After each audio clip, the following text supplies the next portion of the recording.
Snow had been falling over Lake Muskoka since noon, and by the time the string quartet finished its second set, Josephine Halloran had already caught 3 canapé trays before they hit the marble, steadied an elderly senator's wife who'd had too much champagne, and quietly refilled the water glass of a man she was fairly certain was carrying a handgun under his tuxedo jacket. Nobody in that ballroom would have called her graceful. Nobody would have called her much of anything, if they were being honest, because the wait staff at a kestrel family gala existed the way furniture existed, useful, silent, and invisible until something went wrong. She went by Josie. Her name on the payroll records read Josephine Marie Halloran, but somewhere in her first month at Blackpine, the kestrel estate on the northern shore of the lake, one of the older housekeepers had taken one look at her. 26 years old, 5'9", built like she could carry the whole house on her back if you asked her to, and started calling her Josie because Josephine felt too fine a name for someone hauling firewood in December. It stuck.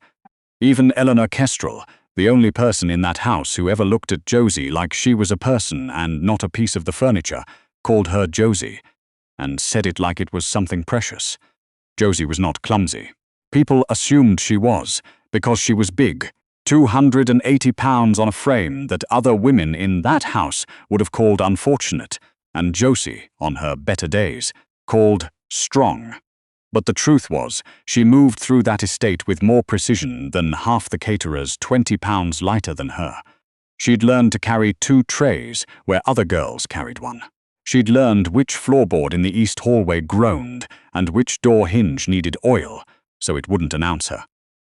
If she stumbled that November night, if her hip caught the edge of a chair, it was because a man in a very expensive suit shoved past her without looking, sent her lurching sideways with a tray of oysters, and never once turned around to see if she was all right. She caught the tray. She always caught the tray. It was catching herself that was harder. The Kestrel family did not deal in anything so crude as street violence, not anymore. Not since Damon Kestrel had taken the empire over from his father 9 years ago and turned it into something that looked, from the outside, like a shipping conglomerate with interests in Toronto real estate and a very respectable seat on 2 hospital boards. Damon was 37. He had a jaw that looked carved rather than grown, and a stillness about him that made grown men reach for their drinks just to have something to do with their hands. He rarely spoke above a murmur. He never had to.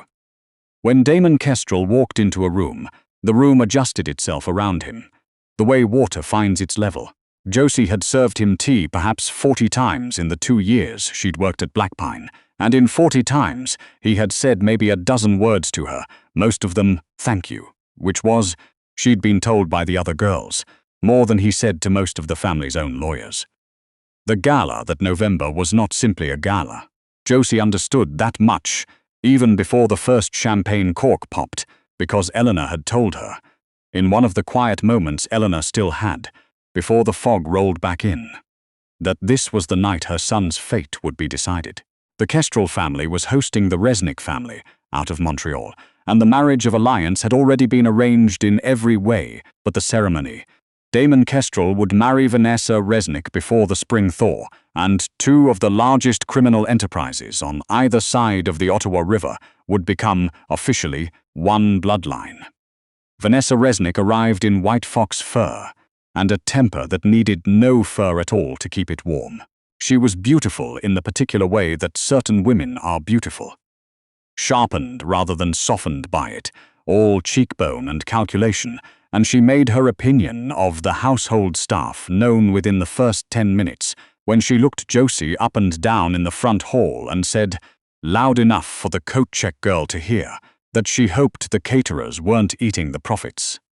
Josie said nothing. 26 years of practice had taught her that silence cost less than a response. It was Eleanor who worried her that night more than Vanessa Resnick ever could. Eleanor Kestrel, Damon's mother, 71 years old, still sharp-tongued enough in company to fool most of the room, had been slipping for the better part of a year. Josie was the one who found her wandering the frozen rose garden in her nightgown at 2 in the morning back in September, calling for a spaniel that had died before Damon was even born. Josie was the one who quietly rearranged the pill organizer on Eleanor's dresser, so the old woman wouldn't double a dose or skip one entirely.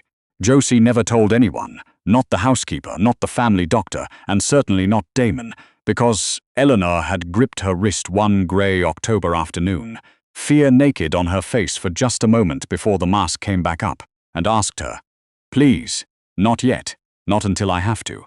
So when Josie noticed, an hour into the gala, that Eleanor's seat at the head table sat empty, her stomach dropped straight through the marble floor.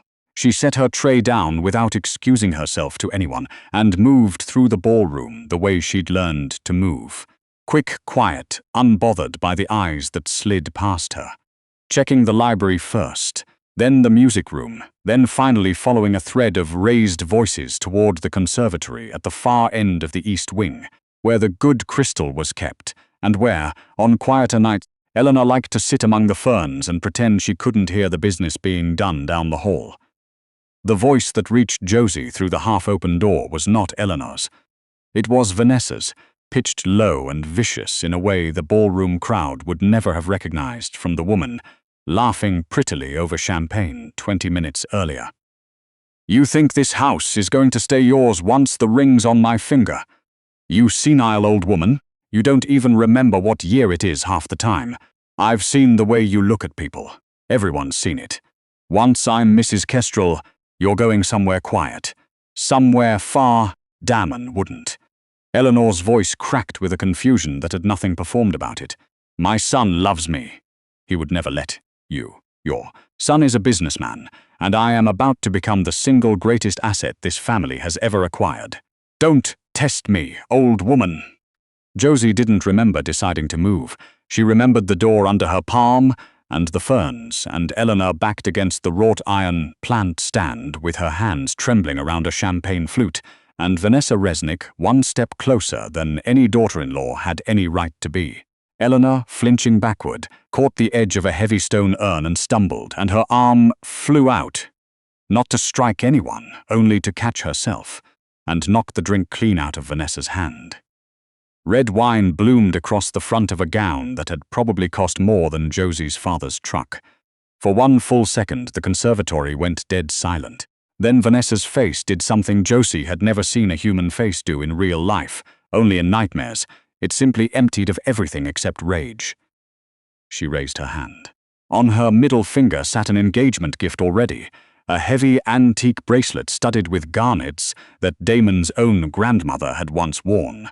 Its clasp filed sharp enough to catch on silk stockings, and Vanessa swung it toward Eleanor's face with her whole body behind the motion. Josie was already moving. She would think about that later, in the long white weeks of recovery, that there had been no decision in it at all, only the animal certainty of her body throwing itself between the two women before her mind had caught up. She got her shoulder in front of Eleanor. She did not have time to protect her face. The bracelet's edge caught her high on the cheekbone and tore downward, and the sound it made, a wet, ugly crack, was the last thing Josie heard clearly before the room tilted sideways and the floor came up to meet her. "Josie!" Eleanor was on her knees on the marble beside her, ignoring 71-year-old bones that had no business, bending like that, her thin hands hovering over the blood, soaking fast through Josie's collar. "Oh, sweetheart. Oh, my girl." Vanessa stood over both of them, chest heaving, nursing her own stinging hand. There was no apology in her face. There was only disgust. "Look what you made me do," she spat down at Eleanor, and then, to Josie, delivered with a sharp kick of her heel to Josie's outstretched leg. "Get out of the way, you've ruined my dress. Is there a problem here?" It was not a question. It never was with Damon. He filled the doorway, the way weather fills a valley, and the two men behind him, Foster and Reyes, the only men in the house Josie had ever seen him trust without hesitation, went utterly still, as if the temperature in the hallway had dropped along with his voice. His eyes went to his mother first, on her knees and weeping, then to Josie, bleeding out across the imported tile in her plain black uniform, her hand still braced against the fern stand where she'd tried, uselessly, to push herself back up. "Damon, darling." Vanessa started, already reaching for a different face to wear. Your mother. She's confused. She threw wine on me, and this girl attacked me." He raised one finger. Vanessa's mouth shut like a trap. Damon crossed the room in 4 strides and went down on one knee beside Josie without a moment's hesitation for the blood soaking through his trouser leg. He pulled a handkerchief from his breast pocket, and his hands, when they pressed it to her torn cheek, were shockingly gentle for a man whose reputation Josie had heard whispered about in the kitchens more times than she could count. "She saved me, Damon," Eleanor sobbed, clutching his shoulder. "That girl. Vanessa struck at me, and Josie put herself in front of it. She saved me." Something moved behind Damon's eyes, a single muscle flickering at his temple, the only outward sign of whatever storm was building underneath his composure. He looked down at Josie, at her wide, pain-glazed eyes, and asked, low enough that it seemed meant only for her, "Is this true?" Josie, too shaken to manage words, gave a small, jerking nod, and the movement tore fresh pain across the wound. Damon's head turned, slow and deliberate, toward Vanessa Resnick. "You are a disgrace," Vanessa tried, her voice climbing towards hysteria now that the room wasn't looking at her the way she needed it to. "She's staff, Damon. A servant. You cannot possibly be taking her word. You cannot be choosing a maid over your own fiancée." Damon did not rise. He kept the handkerchief pressed to Josie's cheek, already turning a deep, saturated red, and when he finally spoke to his men, his voice hadn't risen a single decibel, and that was somehow more frightening than shouting would have been. "Call Dr. Whitfield. Tell her to open the private suite at Sunnybrook. Get the car around to the east entrance." Foster nodded once and was gone down the hall before Damon finished the sentence. "Are you deaf?" Vanessa's composure was cracking now, panic showing through the cultivated ice. "I am your fiancé. You are humiliating me in front of my own father's associates over a servant who can't even walk in a straight line." Damon rose to his feet at last, guiding his mother's trembling hands to hold the handkerchief in his place, and turned the full weight of his attention on Vanessa Resnick. The temperature in the conservatory seemed to fall another 10 degrees. "The engagement is finished." "You cannot do that." Vanessa's hands flew to her mouth. "My father will burn this family to the ground. You cannot break a blood alliance over some fat. It is already broken." His voice never rose, and that made every word land harder. "You raised your hand against my mother in my own house. You will leave Blackpine in the next 60 seconds, or you will not be leaving it at all." Rise stepped forward, one hand settling with quiet meaning against the holster under his jacket. Vanessa's mouth opened, closed, opened again, and then she gathered the ruin of her skirt in both fists and swept out of the conservatory, her heels cracking against the tile like gunfire the whole way down the hall. Damon lifted Josie from the floor himself. She would remember, dimly, through the haze of shock and blood loss, the absurd tenderness of it. A man who, by all accounts, had ended lives with less feeling than most people showed a mosquito, carrying her 280 pounds through his own ballroom without so much as a change in his breathing, while his ruined shirt front soaked through with her blood, and he didn't once look down at it, like it mattered. The private wing at Sunnybrook smelled like antiseptic and, faintly, like the cedar the nurses burned in the family waiting room to cover it. Dr. Whitfield had barely finished the first layer of sutures on Josie's cheek when the numbers on the monitor started sliding sideways. Heart rate climbing, then stuttering, then climbing again, her throat beginning to close around her own breath. Damon was pacing a groove into the waiting room carpet, one arm around his mother's shoulders, when Dr. Whitfield came through the double doors with her mask already pulled down and her eyes too wide for a woman who'd spent 30 years in trauma medicine. "Mr. Kestrel, the laceration isn't the concern anymore. She's seizing. Her heart rate is erratic and her airways narrowing. This is neurotoxic. Something synthetic, fast-acting, and it went in through the open wound." Damon went very still. "Poisoned, yes. We're running broad-spectrum antidotes now, but honestly, her size may be the only reason she's still with us. It's slowing the way the toxin's moving through her system." The pieces assembled themselves in Damon's mind with a horrible, clean logic. The bracelet, the garnets, sharpened at the clasp, the marriage that had never, not for one moment, been meant to bring peace. It had been meant to bring him, or his mother, close enough to bleed, and to leave Vanessa Resnick standing over both their graves as the tragic, grieving widow who'd inherit everything the Alliance had promised her. Josie hadn't simply thrown herself between his mother and a slap. She had taken a killing blow meant for the Kestrel bloodline, and it had gone into her, instead of into someone the Resnicks actually wanted dead. Something in Damon's chest went past anger into a colder, older place. "Cancel the gala," he told his underboss, his voice terrifyingly even. "Lock the property. No one leaves until I say so. Find out where Yuri Resnick is sleeping tonight, and get every man we have moving. We're going to war." What followed over the next 4 days was not the kind of violence that made the evening news, though plenty of it should have. Damon Kestrel had never been a man who solved problems with noise when silence would do more damage. While Dr. Whitfield fought through the first brutal night to stabilize Josie's failing kidneys, 3 of the Resnick family's warehouses along the Lachine Canal burned to their foundations before the fire department even got the call. Offshore accounts, the Resnicks had spent a decade hiding behind numbered corporations in the Caymans, and the Isle of Man went dark within 48 hours, drained by people Damon paid a great deal of money never to leave a trace. Every judge, every customs official, every city councillor who'd taken Resnick money over the years received the same message, worded differently each time, but meaning exactly the same thing.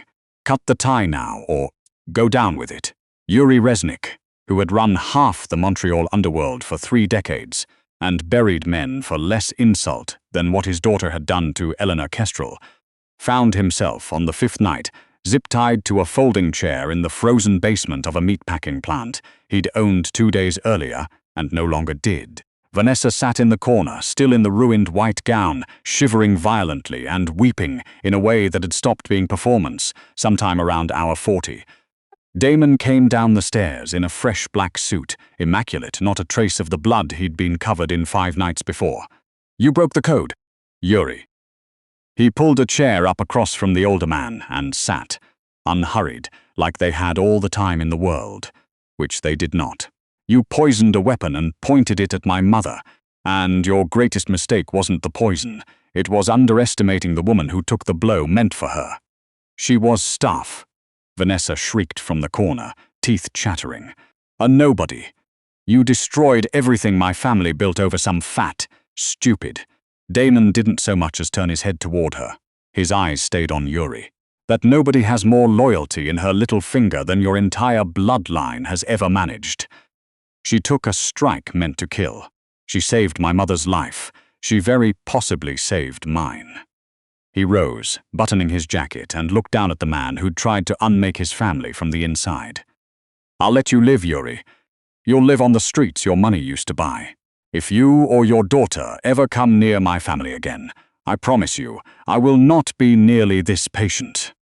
He turned and left them there to the cold and to each other, and true to his word, within a month the Resnick name had been quietly, thoroughly erased from every legitimate account and criminal ledger from Montreal to Halifax.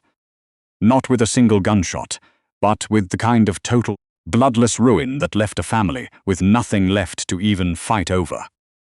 3 weeks later, pale winter light fell soft through the tall windows of a guest suite at Blackpine that Josie had cleaned 100 times and never once been allowed to sleep in.